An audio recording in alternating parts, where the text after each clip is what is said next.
Hey guys, so today we're going to set up our journals, so make sure you have that on your desk as well as your name tag.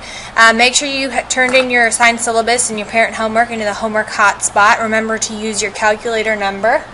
For that, you'll be using that all year.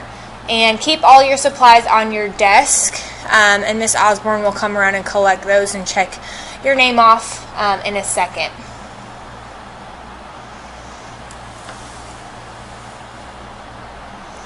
Okay, if you have your journal, okay, I want you to get that out.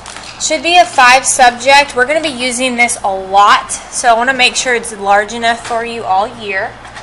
One of the first things that I want you to do is on the cover of your journal, go ahead and put your first and last name.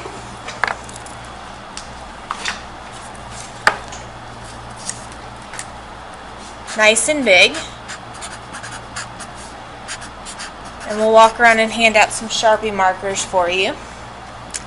And then put algebra.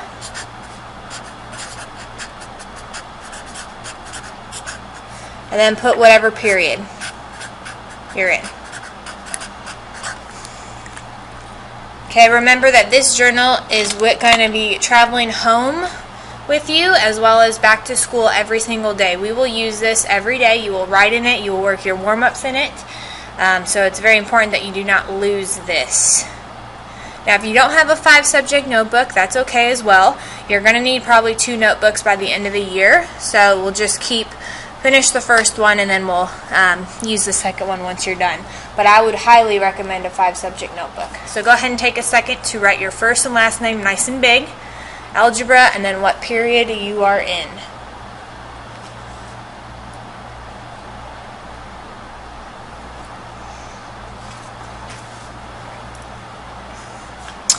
Alright, once you're done with that, okay, open it up, and on the inside cover of your algebra journal, I'm going to tape or glue, whatever works best for you, the reference materials or our formula chart.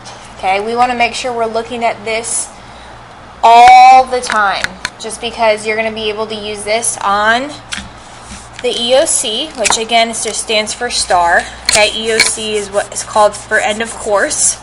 That's what they use in high school. You will have to complete 5 EOCs before you graduate high school.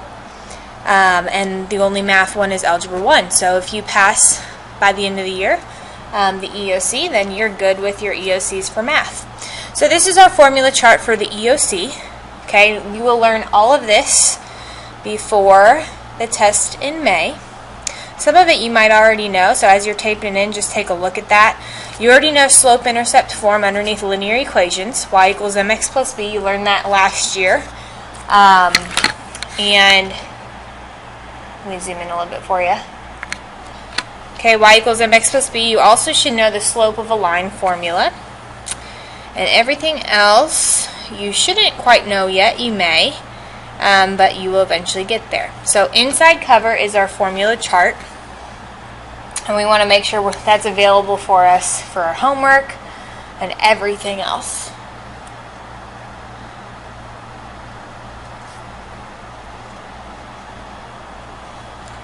Alright, the next thing that Miss Osborne is going to hand out to you is your table of contents. We need to make sure that our journal is organized. And I do a really bad job with this every year, so I actually typed this up this year. And we're going to try to keep it organized, just because this is how many notes you will be taking throughout the year on how many topics you'll be learning. And so I want you to be able to go back in your notebook, look at the table of contents, find what you need, and use your notes wisely on your homework and any other assignments that you have. So every single person will be getting 2 pages. Okay? And what I want you to do is I want you to cut that in half. So like the first page, I'm going to cut into 2.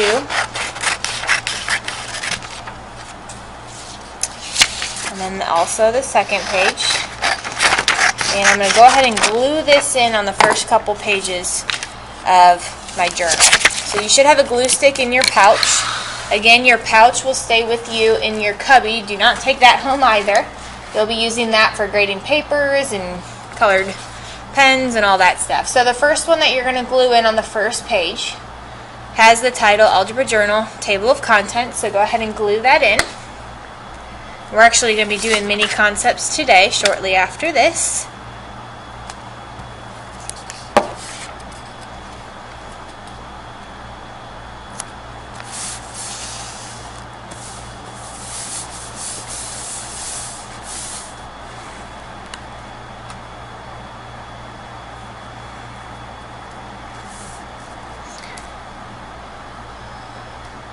Once you're done with that, the next page, you can just glue this on the back of it, is going to be, it says topic at the top, page number. The first one should be 3.1 slope from a graph with 2 coordinates.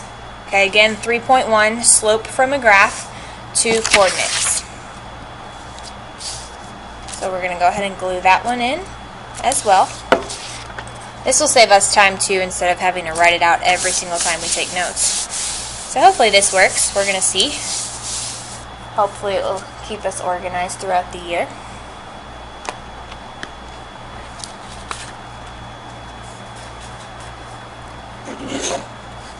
The next one will be on the next page, and that is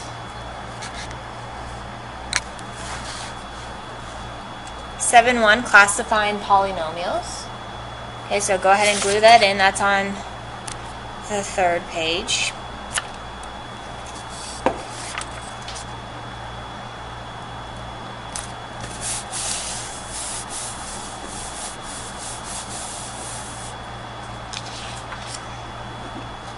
And then the very last one will go on the back of that, where it says 8.8, completing the square.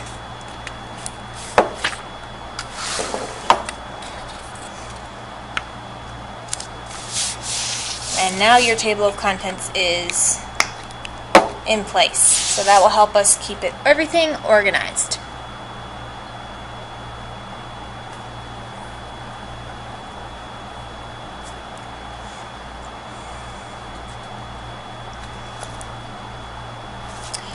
Okay, so keep that aside.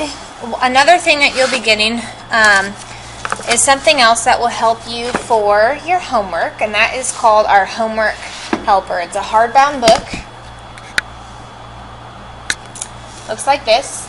Okay, at the bottom it says Student Text and Homework Helper. If you open this book, Miss Osborne will hand these out shortly to you.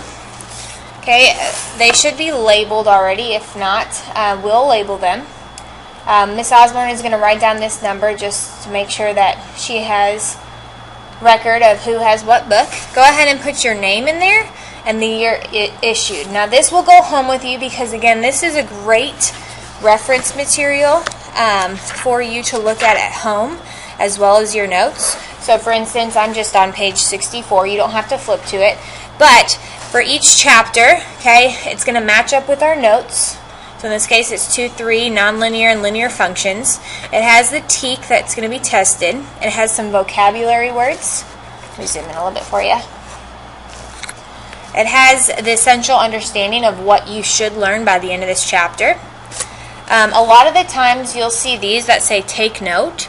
A lot of this will be glued inside of our journal. So this one's talking the difference between a linear function, which again makes a straight line, has a constant rate of change, versus a nonlinear function. And then it also has some problems worked out, okay, where it actually explains what you know, what you need to know, and then your plan of attack to answer that correctly. So it has some really good examples for you on top of all the examples that you'll be writing in your journal. And then at the very end, there's some questions, practice questions that I'll be assigning here and there for you. This is also some good practice problems for you to work on at home. And then at the end of each unit or section there's Texas End of Course Practice, which is our EOC, which is like our star. And so these are types of questions that you could possibly see on the EOC, how they're worded, all of that stuff. So those are great to use as well. Okay, so this will go home with you. So we're going to hand these out. Miss Osborne's going to write down what is the number at the top, and then you're going to put your name in it. Make sure you use pen just in case if you lose it. This again will stay with you at home. You do not need to bring this back and forth to school. It will stay with you at home because we already have a set in the class already. Okay, so take a second to do that.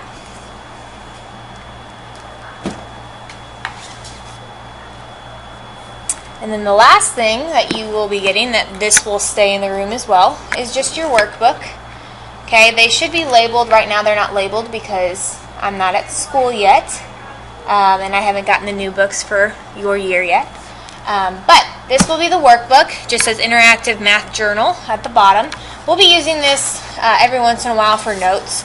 So go ahead with that permanent marker, put your name on the inside cover, just so we know that's yours. And again, it's just problems that we'll be working through together, and examples. And there's graphs already there for you, so we don't have to draw graphs. It's just a little bit easier. So we'll use this every once in a while. So let's just put our names on it now. These will be stored on the bookshelves in the room.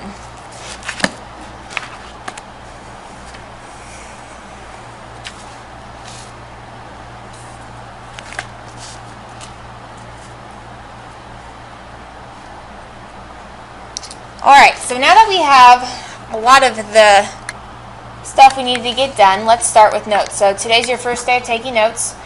These are mini concepts that need to be learned before we move on to anything else in algebra. So I'm just going to label them mini concepts.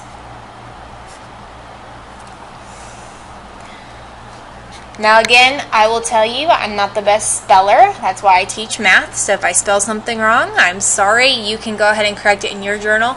This is your notebook, so it doesn't need to look exactly like mine. You should have the majority of what I write down there. But if you want to abbreviate something, because it's how you learn best, it's up to you.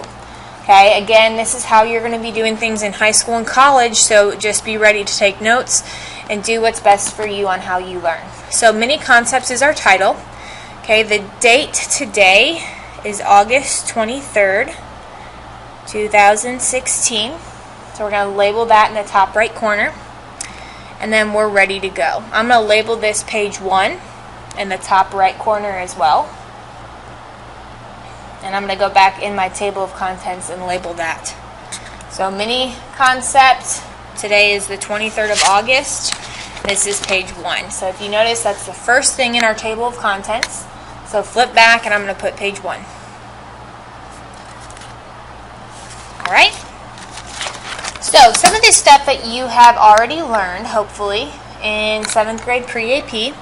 The first mini concept that you must know is this: x times x.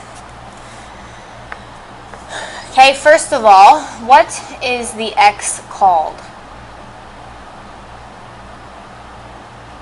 Okay, it could be technically any letter. So if I represent a letter in any algebra equation, what is that called? Okay, that's called a variable, so let's write that down. The variable could be any letter. And what it's going to do, it's going to represent a number, a quantity.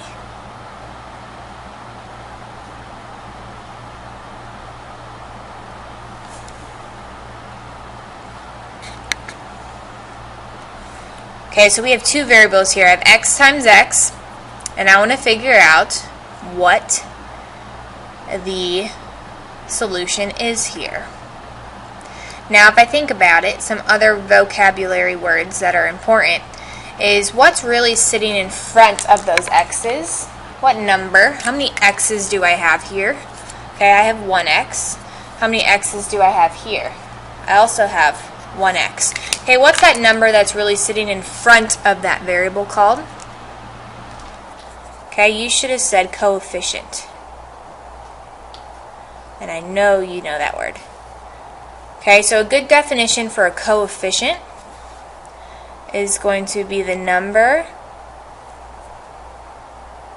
that comes before the letter. And we have to remember that that number is always multiplied times the variable. So I'm going to put is being multiplied.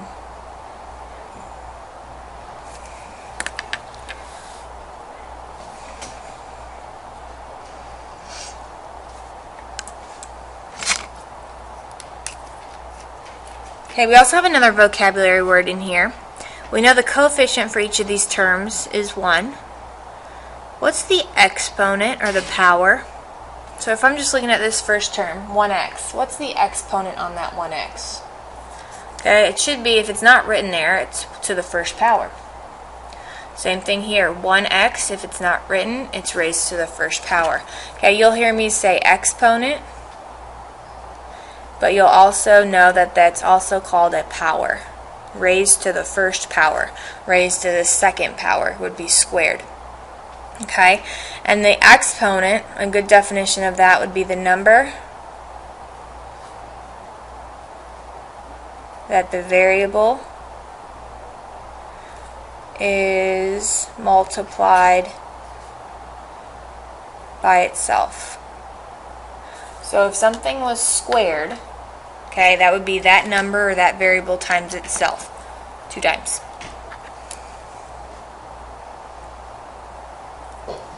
John Salcedo, if you're in the building, would you come to the office, please? John Salcedo. Okay, so now looking back at my problem, x times x, that's really ultimately what we want. Okay, the answer here is whenever I multiply 2 variables, I add the exponents. So my answer here is x squared. Go ahead and take your highlighter in your pencil pouch and highlight that right there. X times x is x squared. What we have to do is, since I'm multiplying the variables, all I do is add the exponents. That's the first thing you need to know for algebra. X times x is x squared.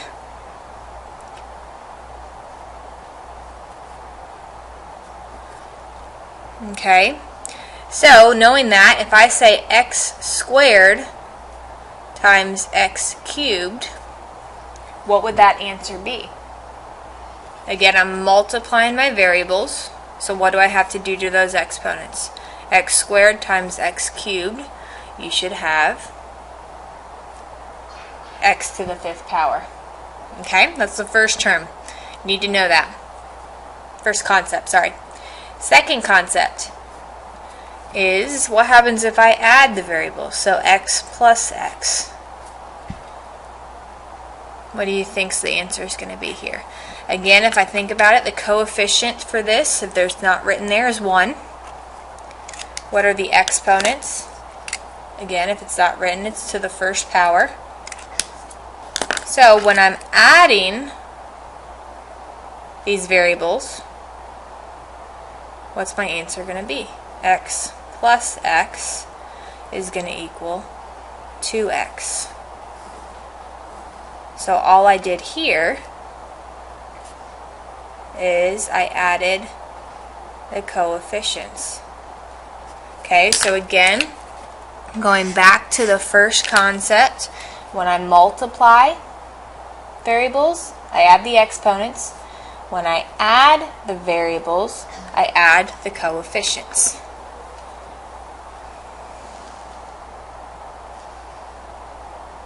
Okay, first 2 concepts. We have a total of probably 7 today. Just, these are recaps of what you already know. Okay, the third concept that I want you to know is you're not always going to be solving things. You might just be simplifying things or looking at expressions. So the first thing you need to know is the difference between an equation versus an expression.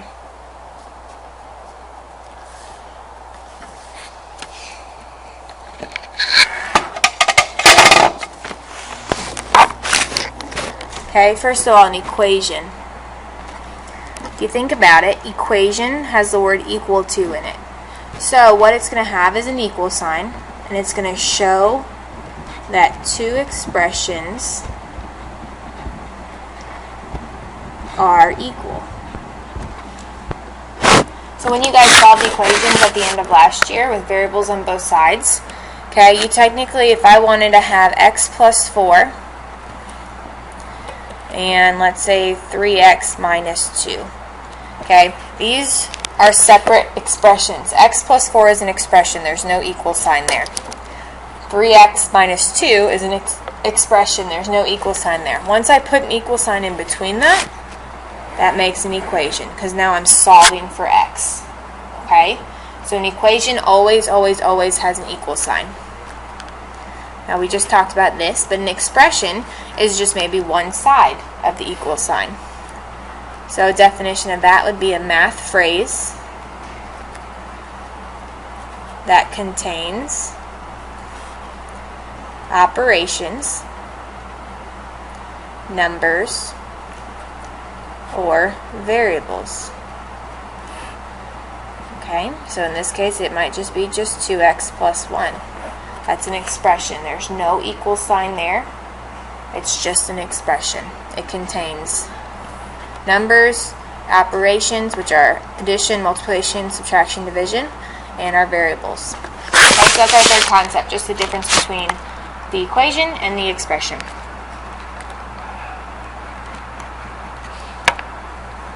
Our fourth concept is the difference between solving something versus simplifying something. In algebra, you will not always have one number as your answer. Okay, you might have an expression as your answer. This could possibly be an answer in algebra. So when it asks you to solve something, it's exactly like how we have been solving things in math, and that is to find the answer or a solution. So for instance, if I had x plus 4 is equal to 7. Okay, I have my equation here because it has an equal to sign. I want to solve it. So to get x by itself, this is a one-step equation. I need to get rid of that 4. Right now it's being adding 4, so I'm going to do the opposite or inverse operation and subtract 4 on both sides. So I end up getting x is equal to 3. I just solved that equation. Okay, so that's finding a solution. My answer here should be a number. Simplifying is a little bit different. Okay, what we're going to do here is we're going to write an expression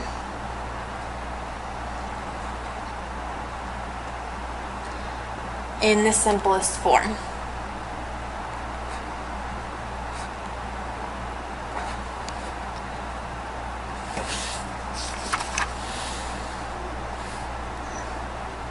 Okay, so for instance, I'm going to have 3x plus 2x plus 5.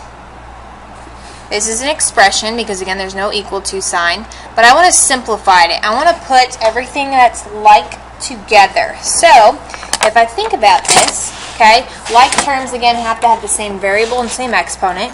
So I can add together these x's. If I have 3 x's and I have 2 x's, I can put those together to make 5 x's, and that 5 I can't combine because it doesn't have an x. So my answer here would be 5x plus 5. That's as simplified as I can get. I can't simplify anymore. Okay, so that's the fourth concept. The difference between a solution or solving and simplifying. Okay? Fifth concept. A couple more and then we're done. Is the different multiplication signs that you guys will be seeing.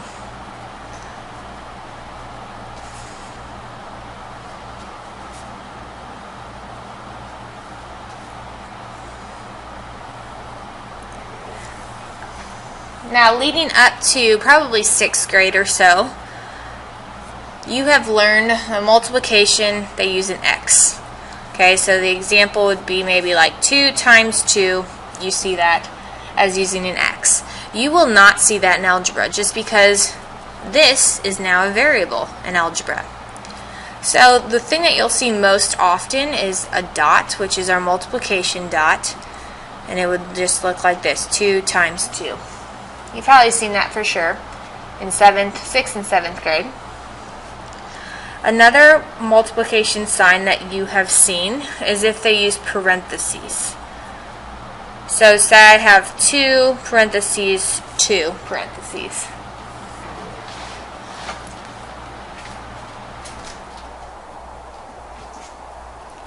Okay, that would represent multiplication. If there's parentheses next to each other, okay, that would be multiplication. Fourth way is if I have maybe a coefficient with a variable. Whenever it's a number and a variable, that's going to represent multiplication. And the last thing that we might see on like a calculator is using a little asterisk. That's what it looks like on the calculator when you plug it in. So 2 asterisk 3. All these 5 ways represent multiplication. Use your highlighter and highlight 2, 3, and 4. These are the most common ways that you'll see in algebra this year.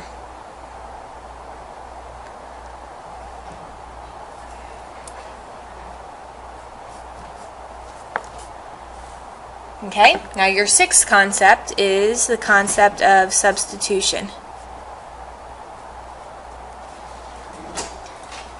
Okay, so let's write this down. Let's say x is equal to 3, y is equal to 4, and z is equal to negative 2. And I want you to solve this, x, y, and z. So, what the word substitution is I'm substituting the number value inside for the variable. What I want you to remember is when we substitute anything, we always put it in parentheses. Highlight that. Whenever we substitute a number in place for a letter or a variable, we have to put it in parentheses. So if I'm solving this problem, what's the number value for x? Is 3. I'm going to put that in parentheses. Okay, y, I need to substitute 4 in for y, and z is negative 2. Once I substitute all of my numbers inside of my variables, now I can simplify. So if I think about this, the only operation between all 3 of these is multiplication. So I'm just going to multiply left to right. What's 3 times 4? You should have said 12. And I'm just going to bring down that negative 2 in parentheses, which means 12 times negative 2 is negative 24. Okay, so just remember, concept 6 is whenever that's asking you to substitute a number in for a variable, we have to use parentheses. And the last thing, I know your brains are a little fried from summer, is our multiplication and division integer rules.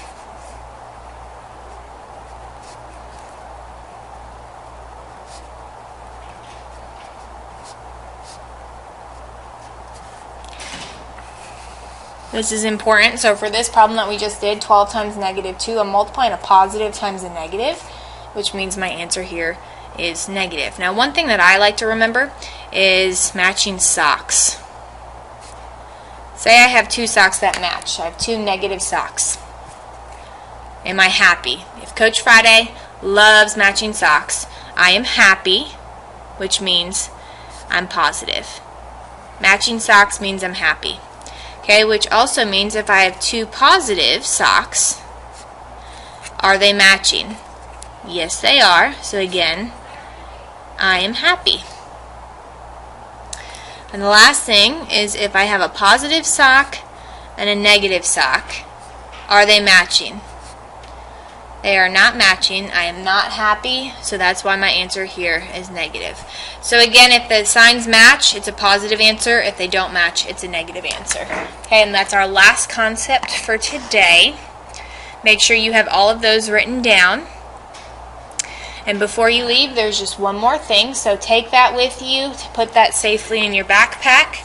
Bring that back to class tomorrow. Every day you bring that journal. Okay, the last thing that you'll be getting is your goal sheet from Miss Osborne.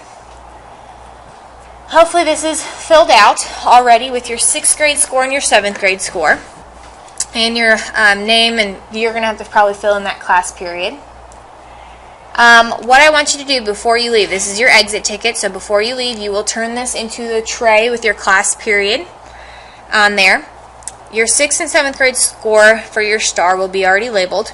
I want you to name something you've struggled with in math class. So it could be anything. Try to think back in pre-AP. Last year you guys learned a lot in a short amount of time. Think about some concepts that you struggled with. Was it proportions? Was it linear? Was it volume? Was it surface area?